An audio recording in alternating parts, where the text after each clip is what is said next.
Hi, I'm Ginger. Welcome to Ginger Snapshots Studio. This week I talk about what to expect for a newborn session. And let me just say that seems like a very straightforward, easy answer. That's not. So people have this idea that taking pictures of the newborns is going to be over in a few minutes because they're so tiny and they sleep all the time. And that really is the opposite. When I'm doing a headshot session, that can be over in 20 minutes and the person's out the door and you have a lot of nice shots in just a short time. But when you're working with adults and you're working with newborns, it's completely different. So with a newborn, how long does it take? Depends on two things really. Which package you choose and how the baby's doing.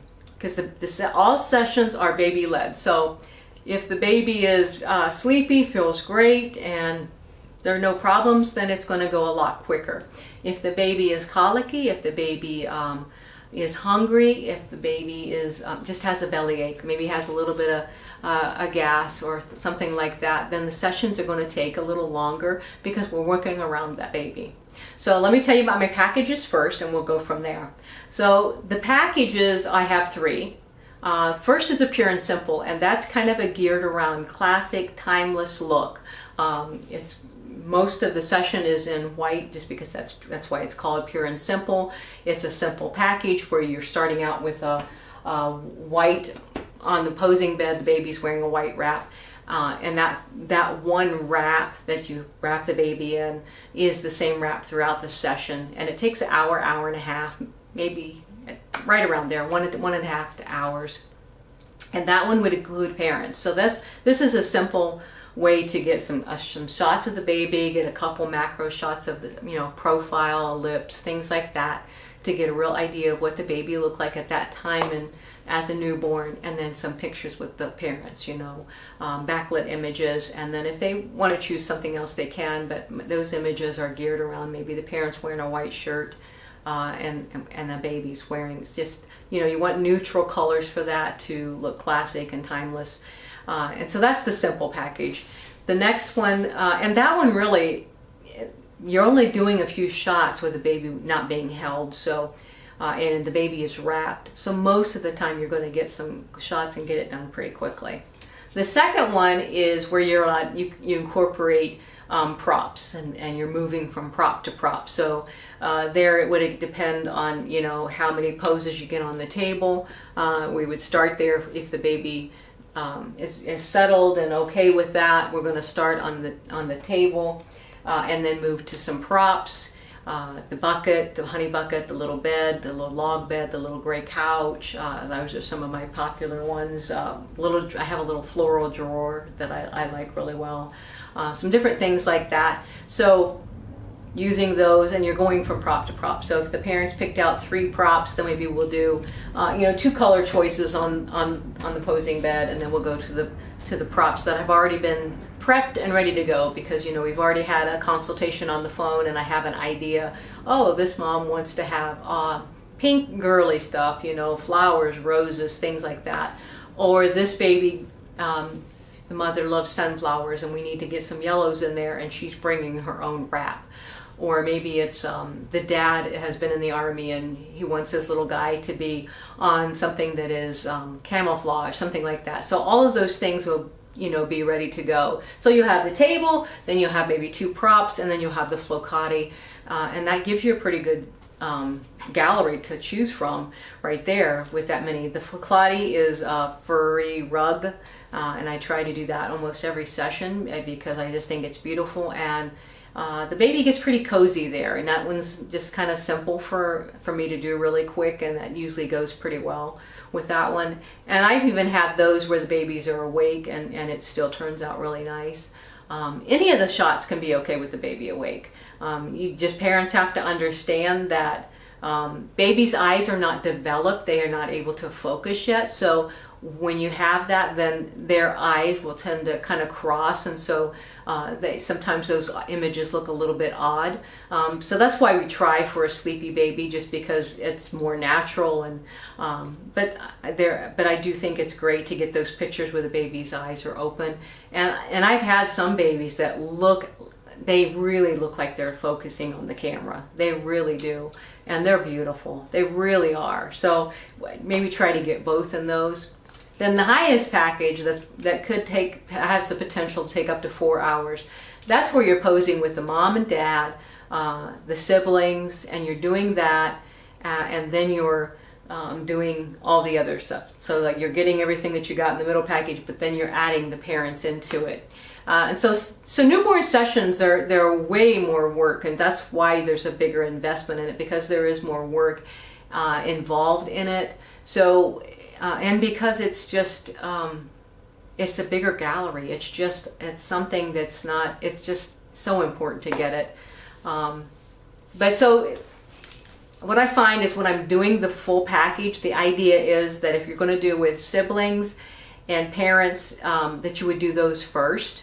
And get those out of the way, and then move into the things with the baby. And the reason being is because the studio is going to be, 75, 80 degrees, and it gets rather hot for people, parents. And if a mom's got her makeup on and she's came all dressed up and ready to go, then we want to get those pictures done before her makeup gets rubbed off or melted off from being in a hot room. And then also, with my studio is not that big, and so I don't have a big play area for smaller children, and so it's just better go ahead and get those images done, and then dad or grandma can take the other children, and take care of them, or even sit them down to watch Paw Patrol, like my grandchildren like to watch, something like that. And so they get that part over, and then we go right into it.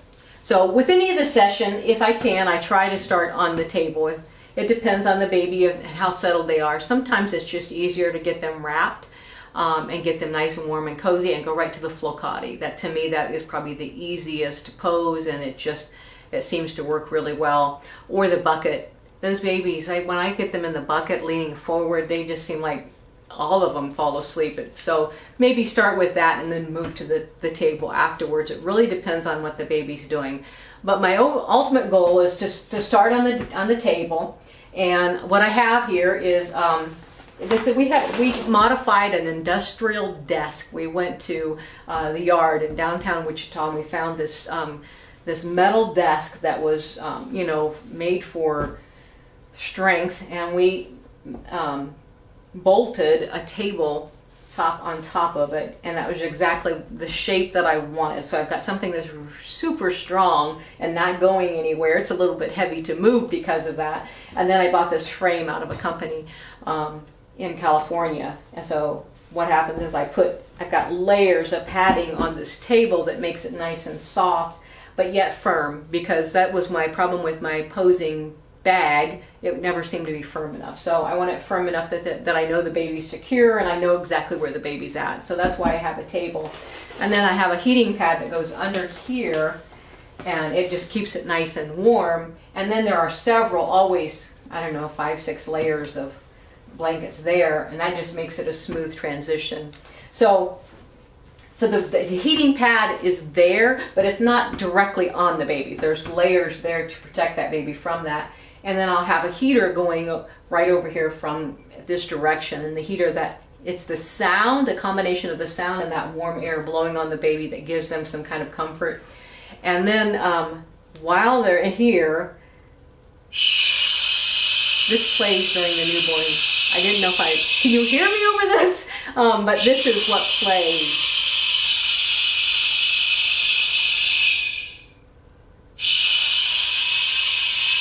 And that's a baby shusher. Some people have a baby shusher gadget, machine, whatever, and then some people have the app, and I just bought the app.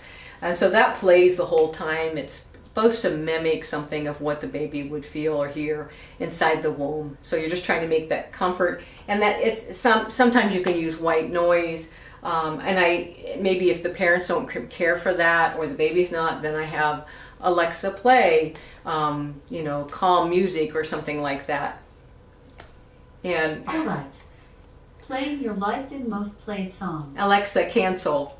So I can ask for that to be playing at any time, and that changes up during the session. So, and then I have a TV for the parents that I try to keep separate, but it's small enough that that maybe the baby's used to that too.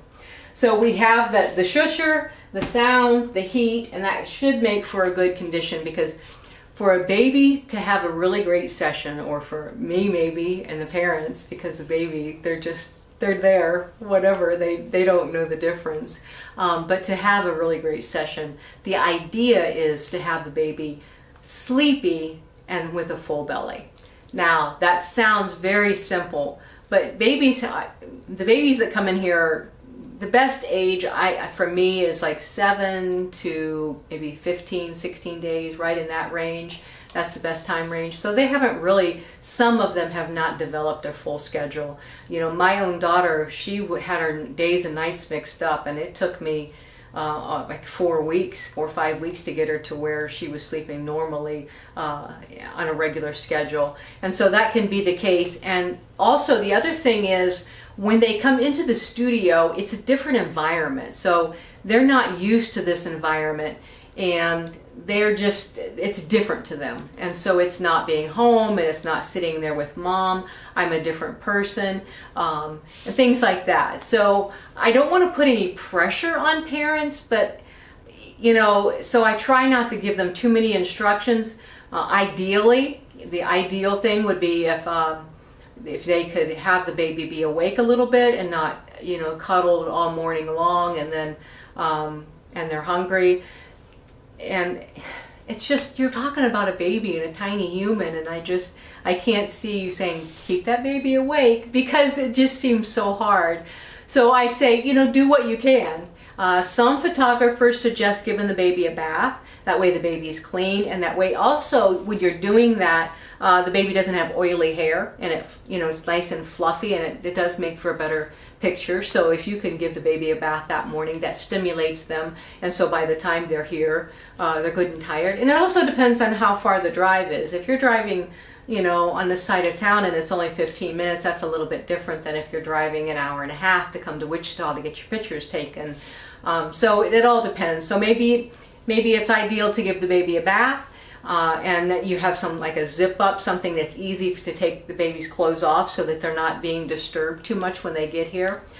Maybe you could feed the baby and then maybe top off with a bottle feed or nursing as soon as they get here.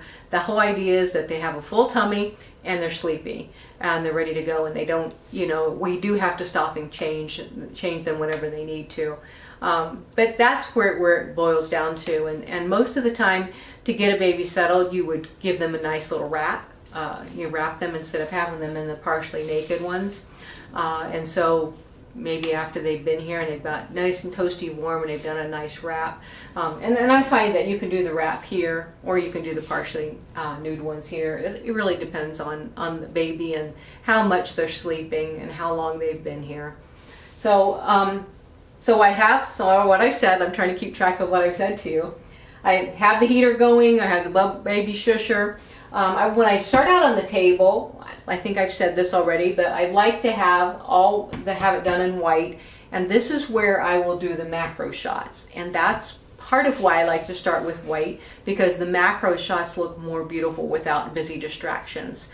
And so I find that if you just do with the backlit, and the white, then those beautiful features stand out, and that's what your focus is on. So that would be, getting some of those babies' eyelashes, baby eyes. I love to get pictures of the babies with the little milk dots. I love those. The little pouty lips and things like that. So you get even if it's just a whole profile, maybe you don't like the really zoned in or, macro shots in, but you maybe want to have, just the baby's face, that you want to have just that, and I'll do those pictures. And that, like I said, I have this big light here.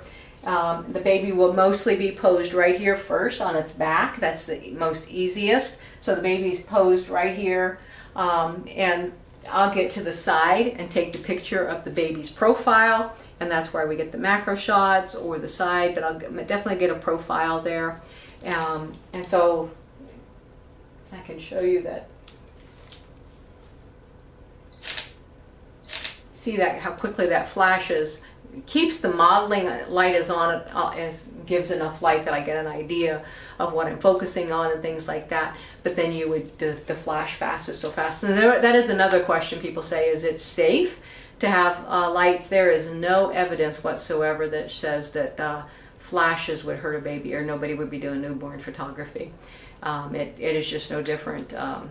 You know, and it's, you see how fast that is. It's just really quick, really fast, and it just, I mean, you barely can see it. That's why you have to have your shutter speed at a certain thing, because you know, you're going to miss the shot. So it's really fast, and you're taking that shot. But when you're taking that shot, the baby's here, and that white is off in the background, and it just kind of narrows your focus is on the baby.